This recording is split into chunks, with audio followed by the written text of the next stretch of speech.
प्रकार से जो एसोसिएशन है वो काम करेगा। एसोसिएशन के तमाम पूरे संगठन का विस्तार किया है और लगातार नमस्कार, जय हिंद, जय भारत। मैं प्रदीप और आप देख रहे हैं बेहतर संवाद। छत्तीसगढ़ के प्रदेश अध्यक्ष जो है राइस मिल एसोसिएशन के प्रदेश अध्यक्ष हमारे साथ मौजूद है, कांतिलाल बोथरा जी है। और आपको बता दें, एक दिन पूर्व ही पूरे प्रदेश की कार्यकारिणी की घोषणा इन्होंने की है। जानेंगे कार्यकारिणी की घोषणा हो गई और प्रदेश में अब किस प्रकार से जो एसोसिएशन है वो काम करेगा। एसोसिएशन के तमाम पदाधिकारियों की घोषणा हो गई। क्या कुछ अब काम आगे होगा ताकि जो व्यापारी हो, किसान हो, उनको लाभ मिल पाए? संगठन के माध्यम से हमने पूरे संगठन का विस्तार किया है और लगातार जब से हम प्रदेश एसोसिएशन का हमें वो मिला है पदभार, हम लगातार प्रयास कर रहे हैं राइस मिलर के हित में जितनी भी सुविधाएं और समस्याएं हैं उसको दूर करने का प्रयास माननीय मुख्यमंत्री जी, माननीय खाद्य मंत्री जी के द्वारा साथ बैठ करके हमने उसको निराकरण का प्रयास किया है। हम जो अभी विस्तार किए हैं उस विस्तार का सबसे बड़ा कारण ये है कि हम जिले की समस्याओं को जिले के अध्यक्ष के द्वारा और जिले की समस्या को लेकर वो संभाग के प्रभारी के पास पहुंचेंगे। उस समस्याओं को फिर प्रदेश में आएगा। प्रदेश से हम सरकार के साथ बैठकर तालमेल कर समन्वय बनाकर उनकी समस्याओं को दूर करेंगे। लगातार सरकार में आप रहे हैं एज ए कार्यकर्ता, शुरुआत किया था अपने करियर का, आज प्रदेश अध्यक्ष का दायित्व आपको मिला है। खासकर ऐसे मतलब चीज़ों को लेकर के जिसकी गूंज जो है पूरे देश में होती है। चावल की कीमत को लेकर के गूंज होती है, धान की कीमत को लेकर गूंज होती है। तो कितना बड़ा दायित्व मानते हैं इसको? मेरे लिए तो बहुत बड़ा दायित्व है। माननीय मुख्यमंत्री जी का, माननीय खाद्य मंत्री जी का, माननीय प्रदेश के सभी समस्त संगठन के प्रमुख लोगों का मैं धन्यवाद और आभार व्यक्त करूंगा।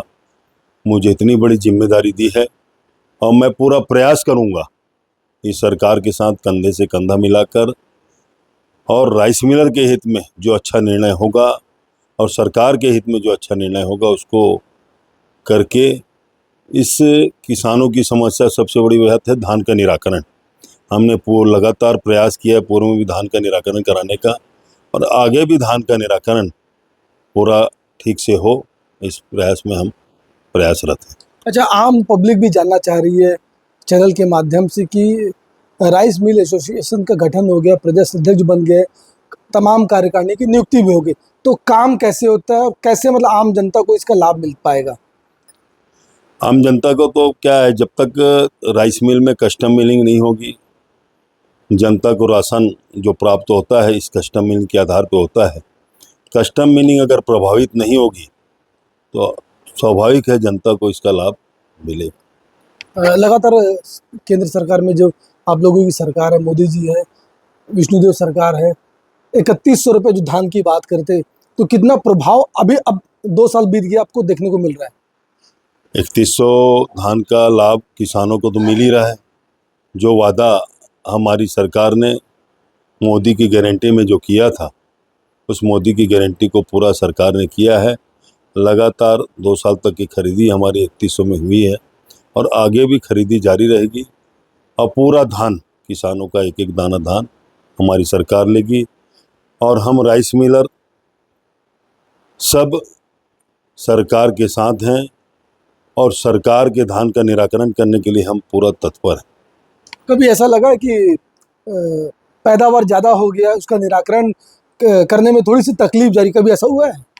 तकलीफ तो थोड़ी होती है, पैदावार जाती है तो, क्योंकि जितना एक उनका रकबा रहता है और जितना उनको चावल लेना रहता है उतना ही चावल का कस्टम ही नहीं कराया जाता है। बाकी के निराकरण के लिए कोई योजना बनती है, जैसे इस साल टेंडर के माध्यम से धान सरकार ने वो करी है निराकरण, तो ऐसे ही कोई रास्ता निकलेगा। लगातार आप अलग अलग स्थानों पर दौरा भी कर रहे हो, रायपुर भी गए, बिलासपुर, जांजगीर चांपा, क्या कुछ चीज़ें समझ में आई? चूँकि ध्रुव की राजनीति और अलग अलग जगहों की राजनीति आप करते आए हैं, तो अलग अलग जगहों पर आप जा रहे हैं, तो क्या कुछ समझ में आया खासकर सरकार को लेकर के और आपके विभाग को लेके? हमारे विभाग में तो एक ऐसा है कि धान के भंडारण और चावल के भंडारण की थोड़ी दिक्कत है, उसका भी निराकरण लगातार हमारे प्रदेश की सरकार और भारत की सरकार, दोनों सरकार मिलजुल कर भंडारण की व्यवस्था कर रही है। थोड़ा चावल जाने में कठिनाई है, उसके लिए भी लगातार हमारे केंद्रीय खाद्य मंत्री जी से लगातार चर्चा चल रही है और रेक मूवमेंट की बढ़ाने की चर्चा हो रही। और इस महीने भी रेक की मूवमेंट बढ़ा है, अगले महीने भी रेक मूवमेंट बढ़ेगा और आगे भी रेक मूवमेंट बढ़ेगा ताकि धान का निराकरण और चावल का निराकरण हो सके। ट्रांसपोर्टेशन बड़ी समस्या है, देखने में आता है, आप भी देखे होंगे। तो ट्रांसपोर्टेशन को लेकर के क्या रणनीति अब आने वाले समय बनेगी? ट्रांसपोर्टिंग तो क्या, जैसे ही खरीदी शुरू होती है साथ साथ ट्रांसपोर्टिंग भी होती है और संग्रहण केंद्र तक ट्रांसपोर्टर लेके जाता है। 75% राइस मिलर वो अपने धान खरीदी केंद्र से धान उठा लेता है और बाकी जो संग्रहण केंद्र में रखते हैं ट्रांसपोर्टर के द्वारा, उसको बाद में उसका निराकरण होता है। अच्छा, अभी 22 तारीख से जीएसटी रिफॉर्म हुआ है, तो जीएसटी को लेकर के क्या कहेंगे? और खासकर जिस विभाग से आप आते हैं उसमें कितना इम्पेक्ट पड़ेगा? क्योंकि उसमें ट्रांसपोर्टेशन है, प्रोडक्शन है, सब कुछ है उसमें। जीएसटी में काफ़ी राहत मिली है और मैं इसके लिए माननीय मोदी जी को, माननीय वित्त मंत्री जी को, माननीय विष्णुदेव जी को मैं धन्यवाद ज्ञापित करूंगा।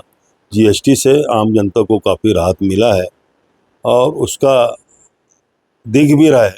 जो जीएसटी से राहत मिला है, आम जनता उसको बहुत अलग रूप से देख रहे हैं। तो आने वाले दिनों में क्या कुछ करेंगे आप, ताकि जिस प्रकार से आप अभी लगातार दौरा करें, आने वाले दिनों में क्या कुछ खास होगा? आने वाले समय में हमको ऐसा लगता है कि हम धान के निराकरण के लिए और चावल का निराकरण के लिए दोनों में हम सफल होंगे। उसके लिए हम पूरा प्रयास कर रहे हैं।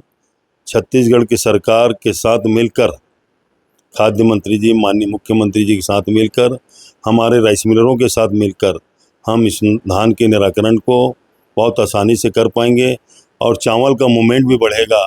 हमें पूरा विश्वास है इस सरकार के साथ कि राइस मिलरों के साथ ये सरकार है, रहेगी।